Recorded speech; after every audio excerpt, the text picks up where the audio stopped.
പത്രം വായിക്കാൻ പറഞ്ഞാൽ മതി സുജിയ, വേറെ പ്രശ്നങ്ങളൊന്നുമില്ല. കാര്യം എന്താണെന്ന് വെച്ച് കഴിഞ്ഞാൽ IMF പറയുന്നത് ലോകത്ത് ഒരു ബ്രൈറ്റ് സ്പോട്ട് ഇക്കോണമിയിൽ ഉണ്ടെന്നുണ്ടെങ്കിൽ അത് ഇന്ത്യയാണ് എന്നുള്ളതാണ്. ഇൻഫ്രാസ്ട്രക്ചർ ഡെവലപ്മെന്റിൽ ചരിത്രത്തിൽ ഇന്ന് വരെയും സ്വതന്ത്ര ഭാരതം കാണാത്ത തലത്തിലുള്ള ഡെവലപ്മെന്റാണ് ഇൻഫ്രാസ്ട്രക്ചർ മേഖലയിൽ ഉണ്ടായിക്കൊണ്ടിരിക്കുന്നത്. പിന്നെ ഉജ്ജ്വൽ യോജന സ്കീം കേരളത്തിൽ പോലും 3.5 ലക്ഷം പേർക്ക് കിട്ടിയിട്ടുണ്ട് എന്നുള്ള കാര്യം അദ്ദേഹത്തോട് പുറത്തിറങ്ങുന്ന അന്വേഷിച്ചാൽ മനസ്സിലാവുന്ന കാര്യം മാത്രമേ ഉള്ളൂ. അങ്ങനെ കണക്കുകൾ എടുത്ത് നോക്കിക്കഴിഞ്ഞു കഴിഞ്ഞാൽ എല്ലാ മേഖലയിലേക്കും ചെന്ന് നോക്കിക്കഴിഞ്ഞാൽ സമസ്ത മേഖലയിലേക്കും വളരെ മികച്ച രീതിയിൽ തന്നെയാണ് പൊയ്ക്കൊണ്ടിരിക്കുന്നത്.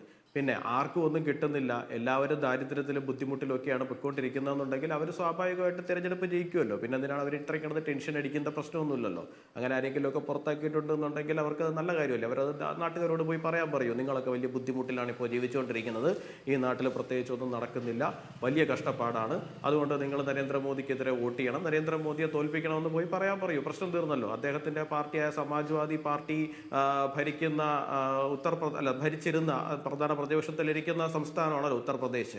1.5 വർഷം മുമ്പല്ലേ അവിടെ തിരഞ്ഞെടുപ്പ് നടന്നത്, നിലം തൊട്ടോ ആ പാർട്ടി. ഈ പറയുന്ന സർവേ ഒക്കെ വന്നിരുന്നു, നിങ്ങളൊക്കെ വലിയ കഷ്ടപ്പാടിലാണ് എന്ന് അവിടുത്തെ ജനങ്ങളോട് പോയി പറയാൻ പറഞ്ഞാൽ മതിയായിരുന്നല്ലോ, അവർക്ക് ബോധ്യമാകുമായിരുന്നല്ലോ. ഇപ്പൊ ഗ്രൗണ്ട് റിയാലിറ്റി എന്താണെന്നുള്ള കാര്യം അദ്ദേഹത്തിന് മനസ്സിലാകാത്തതിന്റെ പ്രശ്നത്തിലാണ് അദ്ദേഹം ഇവിടുന്ന് ഏതൊക്കെയോ റെസിഡൻസ് അസോസിയേഷന്റെ കണക്കൊക്കെ ഉരുട്ടിക്കൊണ്ടുവന്ന് ഇങ്ങനെ പറഞ്ഞുകൊണ്ടിരിക്കുന്നത്. അതിലൊന്നും വലിയ കാര്യമൊന്നുമില്ല. ഇപ്പൊ ഇവിടുത്തെ പ്രശ്നം എന്താണ്? ഇന്ത്യ മുന്നണി എന്ന് പറയുന്ന ആ മുന്നണിയാണ്. നോക്കൂ സുജയ, നമ്മൾ ഈ ചില കല്യാണങ്ങൾക്കൊക്കെ കല്യാണാലോചനകളൊക്കെ ആയിട്ട് പോകുന്ന സമയത്ത് ഈ അടുത്ത ബന്ധുക്കളായ ചില അമ്മാവന്മാരൊക്കെ ഉണ്ടാവും. ആ കല്യാണം തീരെ നടക്കണ്ട എന്ന് താല്പര്യമുള്ള ആൾക്കാർ അവിടെ വന്നിരുന്ന് ചായക്ക് ഉപ്പില്ല, പഞ്ചസാരയ്ക്ക് ഇതില്ല, പായസത്തിന് മധുരമില്ല എന്നൊക്കെ പറഞ്ഞ് അലമ്പുണ്ടാക്കി കല്യാണം എങ്ങനെയെങ്കിലും കുളമാക്കാൻ നോക്കുമല്ലോ. അതുപോലെ ഒരു കൂട്ടം അമ്മാവന്മാരുടെ ഒരു യോഗമായിട്ടാണ് ഇന്ത്യ മുന്നണി യോഗം മാറിക്കൊണ്ടിരിക്കുന്നത്. കഴിഞ്ഞ യോഗത്തിൽ ഇവരുടെ പ്രധാന പ്രശ്നം എന്തായിരുന്നു? JDUവിൻ്റെ പ്രധാന പ്രശ്നം എന്ന് പറഞ്ഞു കഴിഞ്ഞാൽ ചായക്കൊപ്പം സമോസ തന്നില്ല, പകരം ബിസ്ക്കറ്റാണ് തന്നതെന്നുള്ളതായിരുന്നു അവരുടെ പ്രധാനപ്പെട്ട ഒരു പ്രശ്നം. മമതയുടെ പ്രശ്നം മറ്റെന്തൊക്കെയായിരുന്നു? ഖാർഗെയെ പ്രധാനമന്ത്രി സ്ഥാനാർത്ഥിയാക്കണമെന്നായിരുന്നു.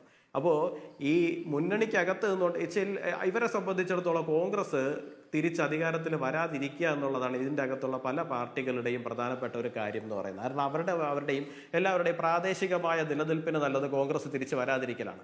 അതുകൊണ്ട് തന്നെ ഇവർ പരസ്പരം അങ്ങോട്ടും ഇങ്ങോട്ടും അടിച്ചു തീരും. പിന്നെ രണ്ട് എന്ന് പറയുന്നത്, ഒരു രാഷ്ട്രീയ പാർട്ടി ആവട്ടെ അല്ലെങ്കിൽ ഒരു രാഷ്ട്രീയ മുന്നണി ആവട്ടെ, അതിന് രാജ്യത്തിൻ്റെ മുൻപിൽ വയ്ക്കാൻ വേണ്ടിയിട്ട് ഒരു നയം ഉണ്ടാവണം. എന്താണ് ഇവരുടെ നയം?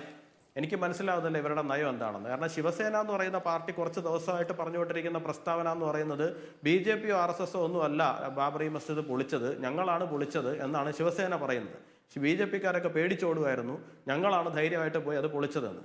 ഇവരിവിടെ വന്നിട്ട് എന്താണ്, ബാബറി മസ്ജിദിനെ സംരക്ഷിക്കുവാൻ വേണ്ടിയിട്ടുള്ള വലിയ വായിലുള്ള പ്രചരണം നടത്തുകയും അവിടെ പോയാൽ പ്രശ്നമാവും എന്നുള്ള നിലയിൽ ഇവിടെ ഭീഷണിപ്പെടുത്തുകയും അതേ ശിവസേനയോടൊപ്പം ചേർന്ന് മുന്നണി ഉണ്ടാക്കുകയും ആ മുന്നണിക്കകത്ത് നിന്ന് മത്സരിക്കുകയാണ്.